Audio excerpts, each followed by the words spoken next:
यीशु हमारे खुदा यीशु मसीह का फजल हमेशा हम सबों के साथ होता है। यीशु मुकाशवा उसका चौथा बाब, जहाँ मुकद्दस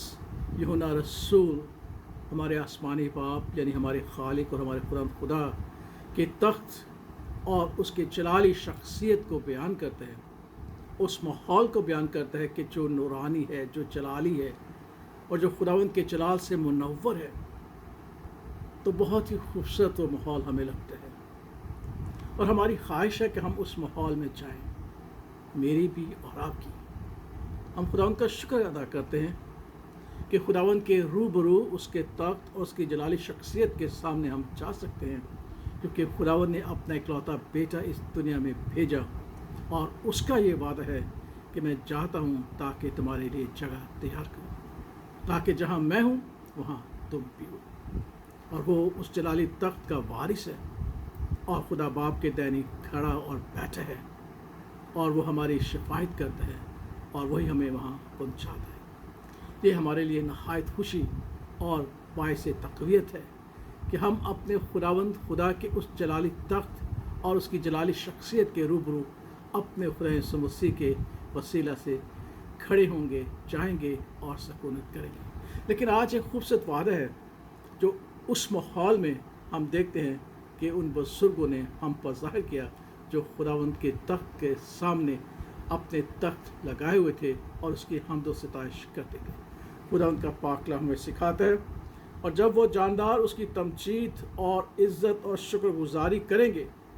जो तख्त पर बैठा है और अब्दुल्लाबाद ज़िंदा रहेगा, तो वो 24 बुजुर्ग उसके सामने जो तख्त पर बैठे है गिर पड़ेंगे और उसको सिजदा करेंगे जो अब्दुल्लाबाद ज़िंदा रहेगा, और अपने ताज ये कहते हुए उस तख्त के सामने डाल देंगे कि ऐ हमारे खुदावंद और खुदा,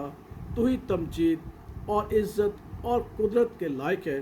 क्योंकि तू ही ने सब चीज़ें पैदा की और वो तेरी ही मर्ज़ी से थी और पैदा हुई। वो बुजुर्ग खुदावंद की तमजीद करते हुए कहेंगे, ऐ हमारे खुदावंद खुदा, ऐ कादिर मुतलिक, ऐ हमारे खालिक व परवरदिगार, ये तूने सब कुछ पैदा किया है, ये तेरी मर्ज़ी से थी, तेरी खुशी के लिए थी और तुझे पसंद थी। और जब इसे हम इस बात को याद करते हैं कि खुदावंद की हर एक तख्लीक उसकी पसंदीदा तख्लीक है और उसने अपनी मर्ज़ी से, अपनी खुशी से बनाया ताकि वो खुशी और शादमानी हासिल करे, तो हम अपनी तख्लीक पर गौर करते हैं कि खुदावंद ने हमें भी तख्लीक किया है, खुदावंद ने हमें भी बनाया है। और पैदाइश की किताब हमें सिखाती है, तब खुदा ने कहा कि आओ हम आदम को अपनी शबीह और सूरत पर बनाएं, और फिर उसने आदम को बनाया। और खुदा का पाक कलाम में सिखाता है कि जब उसने देखा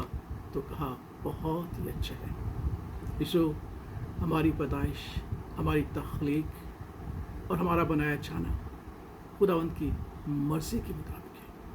एक तर्जमा कहता है कि ये चाहता था खुदावंद कि हमें बनाए, इसलिए उसने हमको बनाया है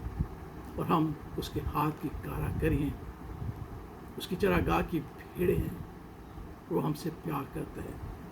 और न सिर्फ हमें अपनी तख्लीक ही के एतबार से प्यार करता है, बल्कि वो अपने बेटे हमारे खुदा यीशु मसीह के वसीला से हमें अपनी हक बख्शता है कि हम उसके बेटे और बेटी ठहरें।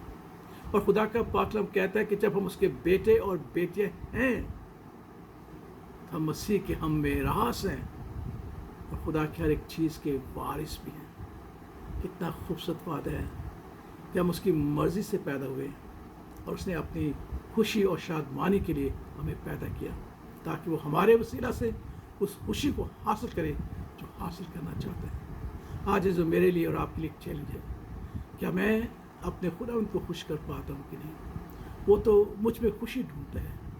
क्या मैं अपनी खुशी उसमें ढूंढता हूँ जो खालिक है, जो मालिक है, जो अब्दुल्लाबाद ज़िंदा है, जो खुदावंद है और जिसकी बादशाही की इंतहा न होगी और आखिरत न होगी।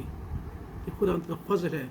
कि हम उसकी मर्ज़ी के वसीला से पैदा हुए, और यही खुदावंद का फजल है कि हम उसकी मर्ज़ी के वसीला से, उसके बेटे यीशु मसीह के वसीला से अब उसकी नज़दीकी हासिल करते हैं और उसे बाप कहकर पुकारते हैं। खुदा उस कलाम की समझ और भेद हमें और ज़्यादा दे, ताकि हम उसकी परस्तिश और उसकी इबादत करने वाले ठहरें। آمین.